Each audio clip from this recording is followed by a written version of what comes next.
The grand chamber of the Galactic Council shone with light from hundreds of worlds reflected on the dome above, where thousands of beings sat in silence, waiting for the debate to begin.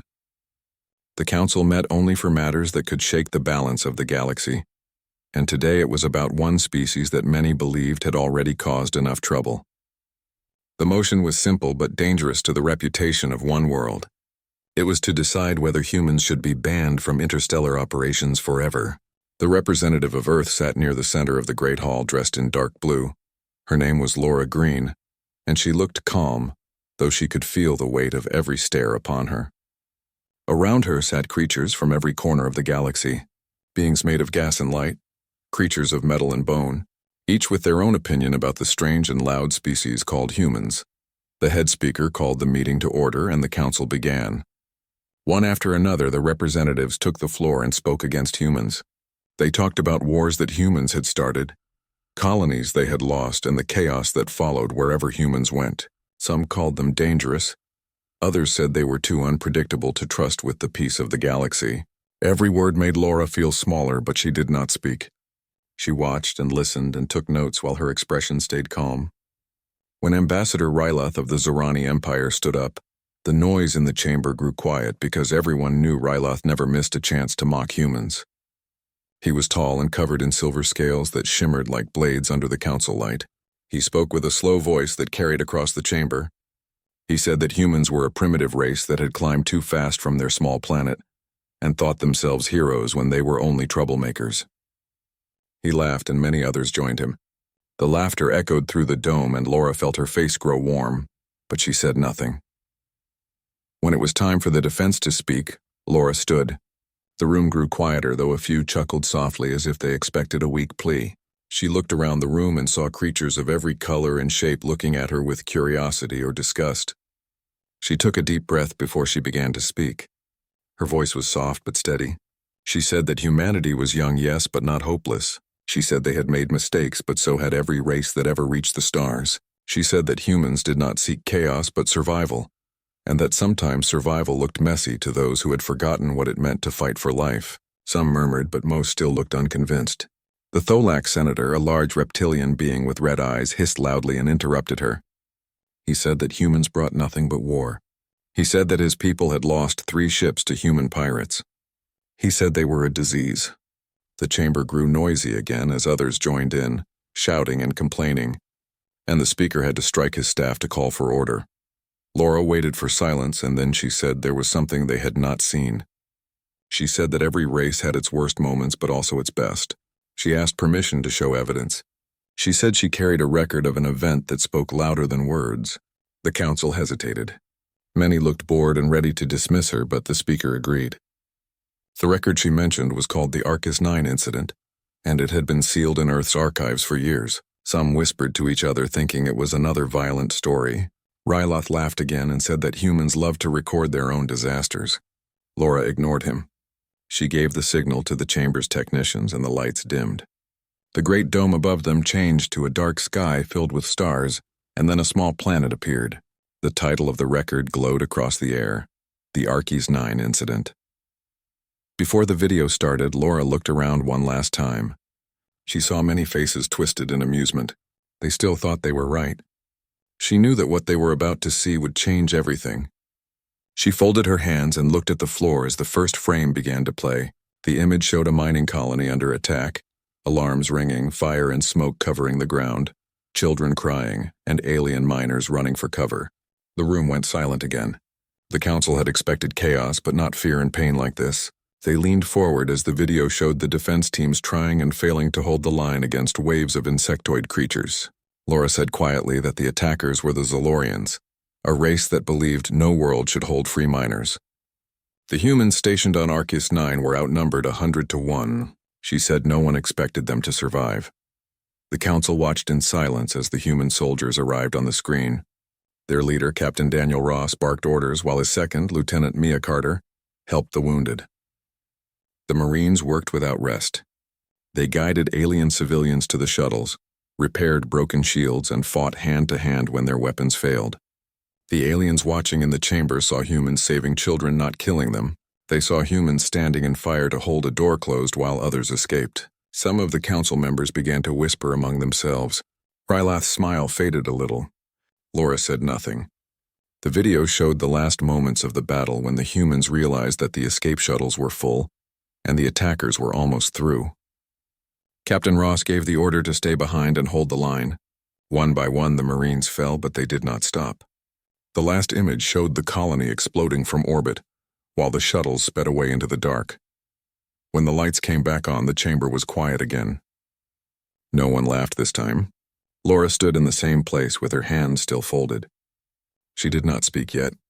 The silence stretched for a long moment. Some delegates looked down at the floor. Others watched her as if seeing her for the first time. The head speaker cleared his throat and asked if she wished to add anything. She said only that humans were not perfect, but they cared. She said they made mistakes, but they also made sacrifices.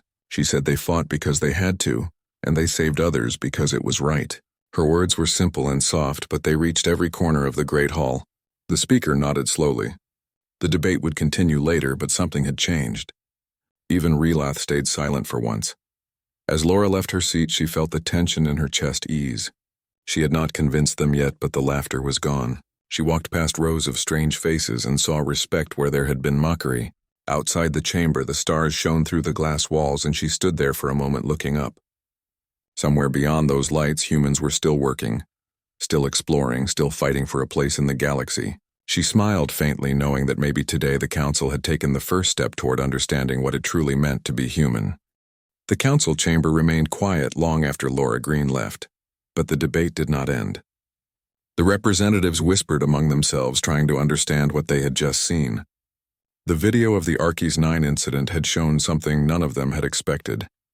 The humans they mocked had given their lives to save others, and that truth was difficult for them to accept. When the session resumed later that day, the air in the hall felt different.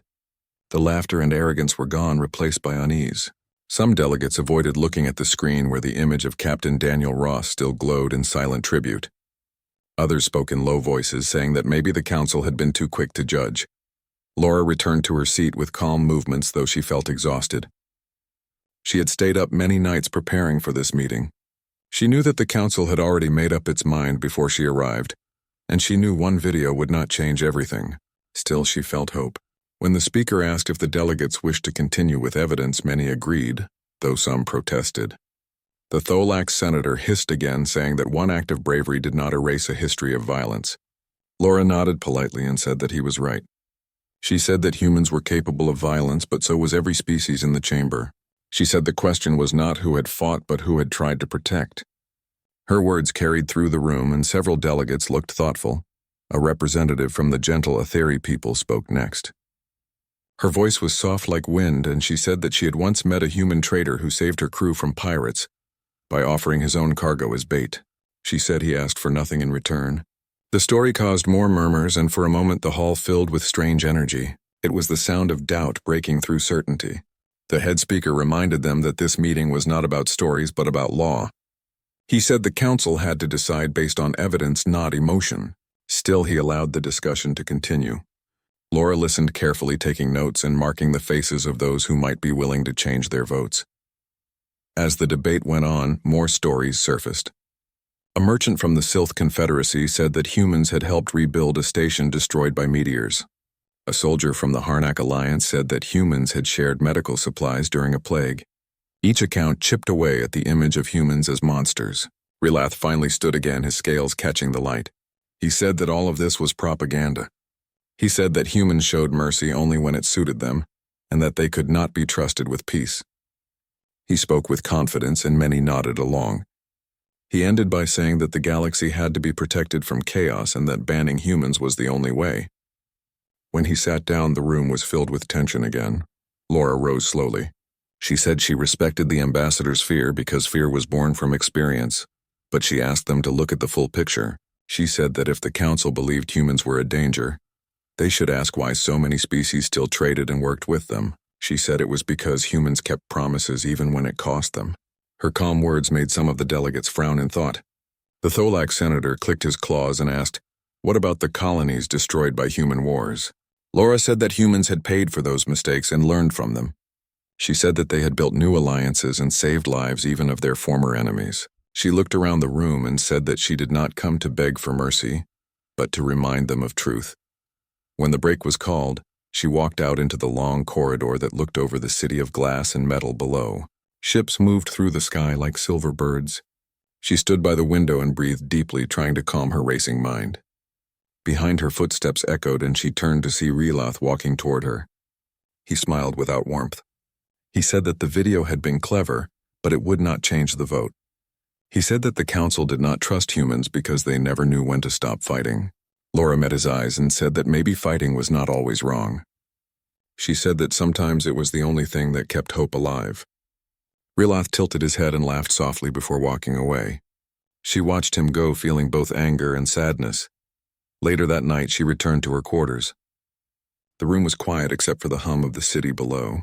She sat by the desk and opened a small holoframe that showed a picture of the soldiers from Arcus 9. Their faces were smiling before the mission.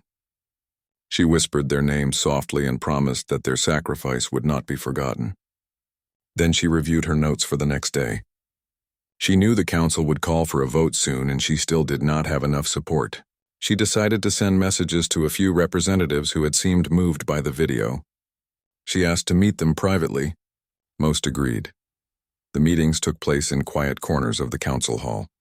Laura spoke to the Etheri representative first. She explained that humanity was still learning how to live among so many species, and that sometimes misunderstanding led to conflict. The Etheri woman nodded, saying that learning was never easy. Then Laura met with the Sylph merchant, who told her that some of his people feared human expansion. Laura said that humans expanded because they needed space to survive, not to conquer. Her honesty impressed him, and he promised to reconsider his vote. Slowly, she built small bridges with each conversation. Meanwhile, news of the video began to spread beyond the chamber. Reporters from dozens of worlds transmitted clips of the Arcus 9 footage to their home systems. On many planets, the reaction was strong. Some cheered for the humans, calling them heroes. Others warned that the council should still be careful. The galaxy was talking, and the noise reached even the most distant colonies. Laura did not know this yet, but her calm defense had already begun to shift public opinion. The next morning, when she arrived at the chamber, she noticed more eyes following her, not with contempt but with curiosity. As the final session began, the hall felt charged with quiet tension. The speaker announced that after the closing arguments, the vote would be held. Ryleth stood once more, his voice steady and cold. He repeated that humans were too dangerous and that the council must act. He spoke of old wars and losses, and he used fear like a weapon. When he finished, Laura rose for the last time. She walked to the center of the hall and looked at them all. She said that fear was powerful, but truth was stronger. She said that banning humans would not make the galaxy safer. It would only make it smaller. She said that the galaxy was built by those who dared to work together, even when they did not understand each other. She said that humans might be strange and loud and sometimes foolish, but they cared deeply and they always tried to do better. When she sat down, the room stayed silent. The speaker announced that the vote would be held the next day to allow time for reflection. Laura exhaled slowly, feeling both relief and dread. She had done everything she could. As she left the chamber, she looked once more at the stars above the dome and wondered what Captain Ross would have said if he could see this moment. Maybe he would have laughed and told her to keep fighting. She smiled softly and whispered that she would. The stars shone back as if listening. The morning of the vote came, and the Galactic Council chamber filled faster than ever before because everyone knew that what would happen today might change the future of the galaxy. The dome above the hall glowed with soft light, and every seat was taken as representatives from hundreds of worlds waited for the speaker to begin. Laura Green sat quietly in her place, feeling her heart beat fast, but her face stayed calm. She had done everything she could, and now all she could do was wait. She looked around and saw many faces that had once looked at her with scorn now filled with thought. Even the Tholax senator seemed restless instead of angry. She hoped that was a good sign. When the head speaker entered the room, the sound of many voices faded to silence. He raised his staff and said that before the vote, there would be one final review of evidence and any last words the delegates wished to share. Laura took a slow breath because she knew this was her last chance to speak. The first to rise was Ryloth from the Zorani Empire. He stood tall and spoke with the same cold tone as before, but this time his words carried less strength. He said that he respected what the humans on Arcus 9 had done, but that bravery did not change their nature. He said that humans always brought conflict and that their compassion was only for those they chose to protect. He said that the galaxy could not afford to let chaos spread. When he finished, many nodded, but not as strongly as before. The speaker thanked him and turned to Laura, asking if she wished to reply. She stood and walked to the center again. Her steps echoed softly on the marble floor. She said that fear was natural, but so was courage. She said that humans were not perfect, but they were not alone in their flaws. She said that if the council judged every species only by its worst moments, there would be no one left to call civilized. She spoke simply and clearly without anger. She said that humans had fought, yes, but they had also built hospitals on alien worlds and taught children of other species to read and shared their food with strangers in the cold of space. She said that if that was chaos, then maybe the galaxy needed a little more of it. For a moment, no one spoke, and the silence seemed endless. Then a voice from the back broke it. It was the Etheri representative who had shared her story before. She said that when she had been stranded, her human rescuer had told her something she never forgot. He said that life was not about being safe, it was about being kind. The hall grew quiet again, but this time it was a softer kind of silence. The head speaker nodded slowly and said that the vote would now begin. The great lights dimmed and small spheres of light appeared before every delegate representing their choice. Blue for yes to ban humans and gold for no to keep them in the council. Laura sat still, watching the lights begin to flicker one by one. Her hands were folded tightly in her lap, but her eyes never left the dome above where the reflection of the lights shimmered like stars. The process took long minutes that felt like hours. The count changed with every passing second. At first, blue lights dominated and Laura felt her heart sink. Then slowly gold began to rise. Some delegates hesitated before changing their choice. When the last sphere flickered, the chamber fell into stillness again. The head speaker looked at the display and read the result aloud. The motion to ban humans had failed. There were more gold lights than blue. A low wave of murmurs filled the room as the meaning settled in. Humans would remain part of the galactic community. Laura sat back, breathing deeply, trying to believe what she had just heard. Around her, some delegates clapped softly while others shook their heads in disbelief. Rilath stood frozen for a moment before turning away, his scales dimming under the light. The speaker declared the session closed and said that a new directive would be written to promote understanding among species. The crowd began to rise from their seats and the noise grew louder as reporters rushed to send out the result. Laura stood and gathered her notes, though her hands trembled slightly. She felt relief wash over her, but also a strange sadness for all the lives that had been lost to reach this point. She looked once more at the image of Captain Ross that still glowed on the screen. She whispered that they had done it and that their sacrifice had not been in vain. As she turned to leave, someone called her name.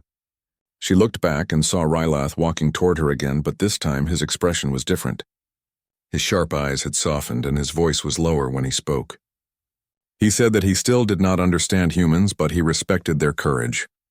He said that perhaps he had been wrong to mock them.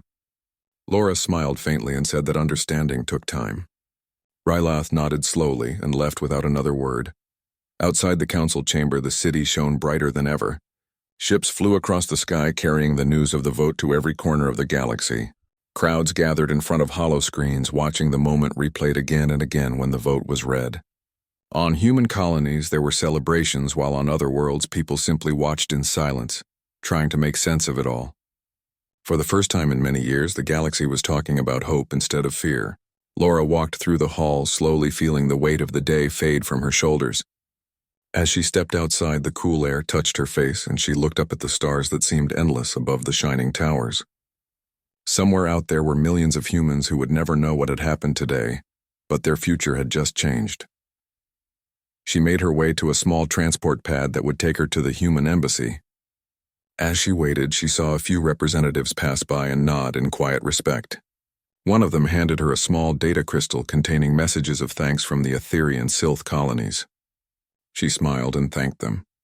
When she reached the embassy, she was greeted by her assistant Ethan, who looked both tired and excited. He told her that the vote had already reached Earth, and that there were crowds in every major city celebrating. He said that even the stations near the Outer Rim had lit their signal beacons in honor of the Archy's 9 Marines. Laura listened quietly, feeling warmth spread through her chest. She told Ethan that it was not her victory, but humanity's. She said that it was proof that even in the vast cold galaxy, kindness could still be stronger than fear. That night, Laura stood by the large window, in her quarters looking out at the lights of the city. She thought of Captain Ross and Mia Carter and all the others who had died on that distant world. She thought of Rylath and how his pride had cracked just a little. She thought of the council and how hard it had been to make them see. She realized that this was not the end, but only a beginning. Humanity had been given another chance to prove itself, and she knew they would have to earn it every day. She placed her hand on the glass and whispered a promise to the stars that they would. Then she smiled softly and closed her eyes as the city lights shimmered like distant suns. In the days that followed, the council released a statement calling for unity and understanding among all species. The directive named after the Arcus 9 heroes became a symbol of courage and compassion. Humans began to work alongside other species in new projects to rebuild damaged worlds and open trade routes that had been closed for decades. Laura continued to serve as ambassador, traveling to many planets to speak about cooperation. Everywhere she went, she met those who once feared humans but now wanted to know more. She saw children of different species playing together in the streets of mixed colonies, and she felt hope grow stronger. The galaxy was still vast and full of danger, but now it felt a little less divided. One evening, months later, she received a message from Rylath. He said that his world had invited human scientists to work on energy research, and that he hoped this would begin a new friendship. Laura smiled as she read the message and replied that friendship was always a good start. As she sent it, she looked again at the picture of the Arcus 9 team on her desk. She whispered that they had done more than anyone could have imagined. The galaxy would remember them not as warriors of destruction, but as protectors of life. The stars outside twinkled gently, and for the first time in a long while, the galaxy seemed at peace. Months passed after the vote, and the galaxy began to change in quiet ways that few had expected. The story of the Arcus 9 Marines spread far beyond the official reports and turned into something larger than history. Children across many worlds learned about the humans who had stayed behind to save others. Their faces appeared on murals and hollows across colonies where people of different species lived side by side. Laura Green watched these changes with mixed feelings. She was proud, but she also knew that symbols could fade if not followed by action. Every day brought new challenges because not everyone had accepted the Council's decision. Some worlds still feared humans and refused trade or contact. Others tried to use the new friendship to gain favors. Laura spent long days traveling from one planet to another, speaking in crowded halls about trust and cooperation. Her words were simple, but she always meant them. She said that trust was built one choice at a time. She said that hope was stronger than fear, only when people protected it together. One day she arrived at a distant world near the edge of the known systems called Vera. It was a mining planet with long nights and deep blue skies where dust storms could last for days. The Council had sent her there to calm tensions after a dispute between human miners and the local race known as the Doran. The Doran were tall and quiet, with skin that shimmered like glass and eyes that glowed faintly in the dark. When Laura landed, she was met by both groups, who stood apart glaring at each other. She greeted them warmly and asked them to sit together, but no one moved. She sighed softly and began to speak. She said that she knew what fear could do. She said that it could make good people see enemies instead of neighbors. Slowly, the Doran leader stepped forward. He said that his people did not hate humans, but they feared what they could do if angered. He said that during a storm, a Doran worker had died in a tunnel collapse, and some blamed the human miners. Laura listened carefully and then spoke to the humans, who said it had been an accident. She asked both sides to let her see the site herself. The next day, she walked through the tunnels with both leaders following her. The walls glittered with crystals that caught the light from their lamps. She moved slowly, studying the collapsed section. She realized that it had not been caused by humans, but by unstable rock formations deeper in the mine. She explained this gently to both sides, and they stood in silence for a while, before the Doran leader finally nodded. He said that perhaps they had been too quick to judge. The human foreman said that he was sorry for the loss and offered to help rebuild the tunnel. The moment felt small, but it was enough. When they returned to the surface, the air was clearer, and the two groups began to speak again. By the time Laura left the planet a week later, they were planning to build a joint memorial for the dead worker.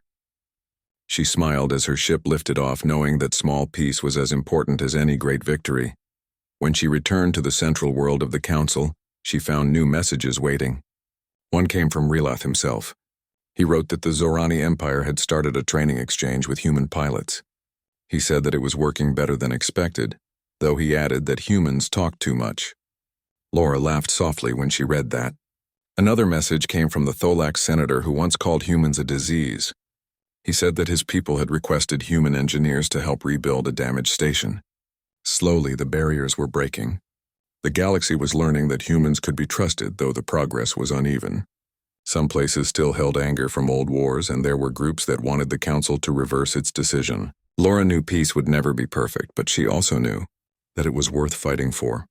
One evening, as she was preparing her next report, she received an urgent message from a small colony near the border of uncharted space.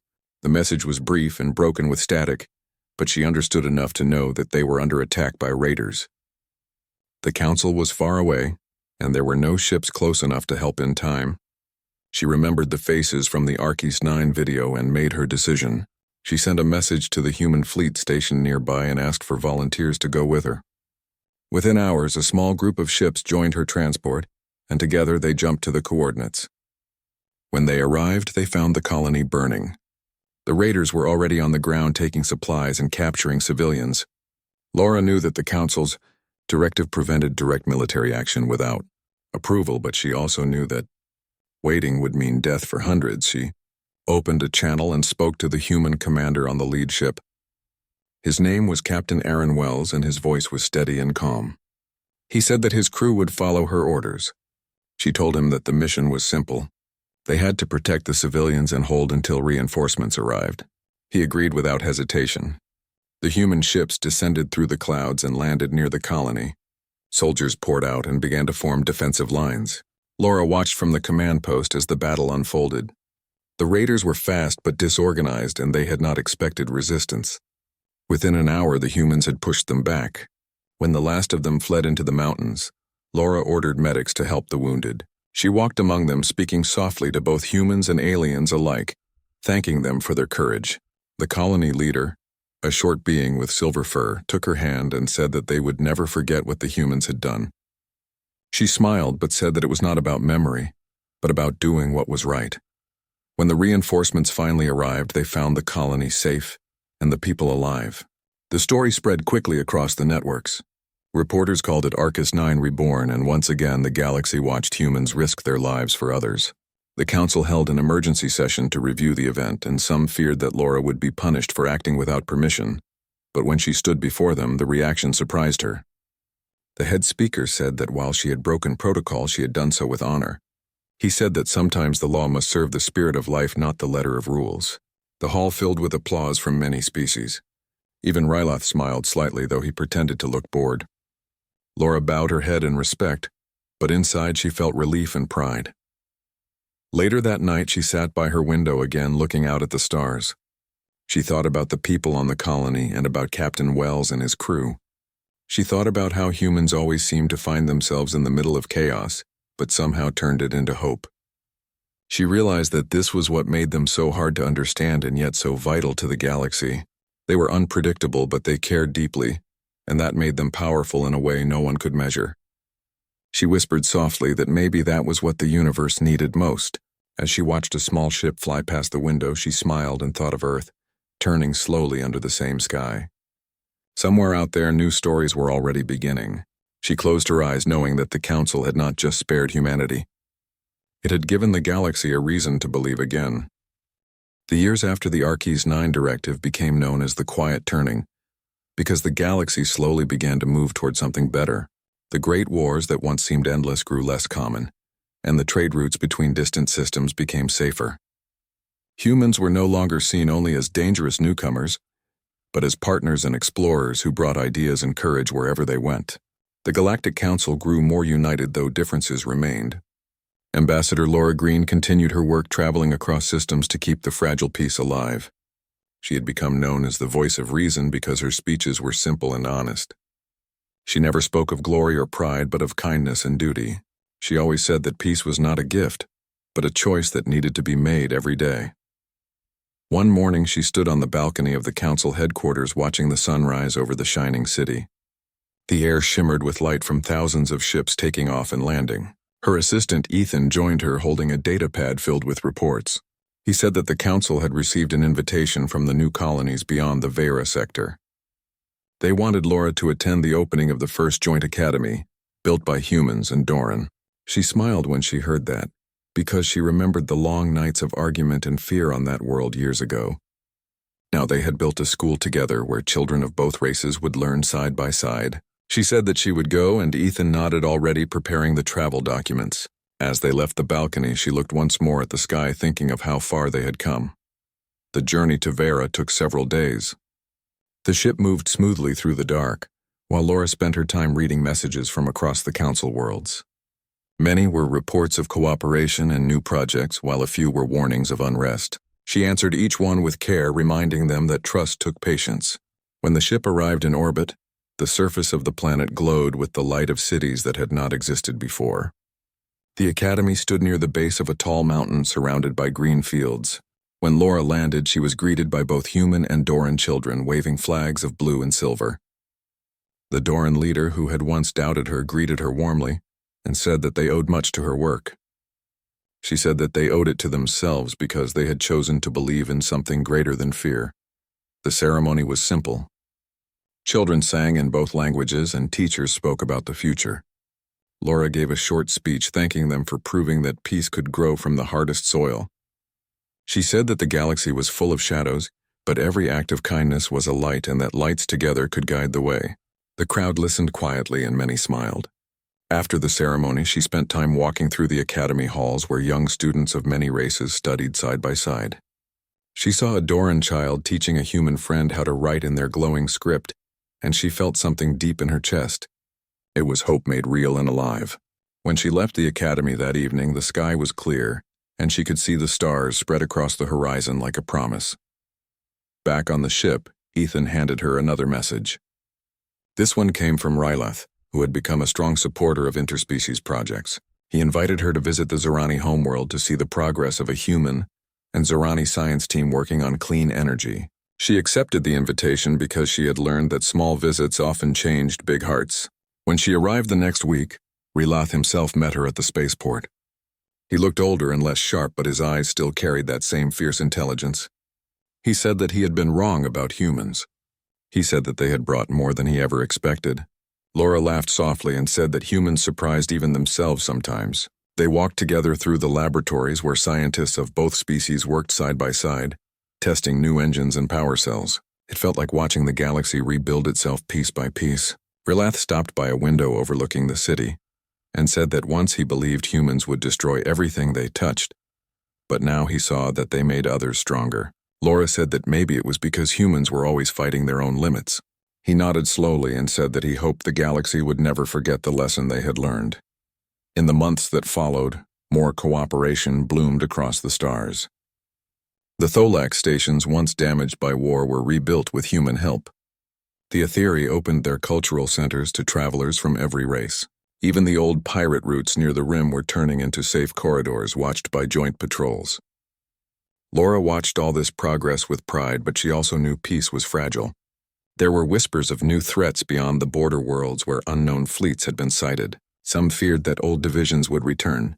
When she brought this to the council, they agreed to form an exploration and defense initiative that included members from every species.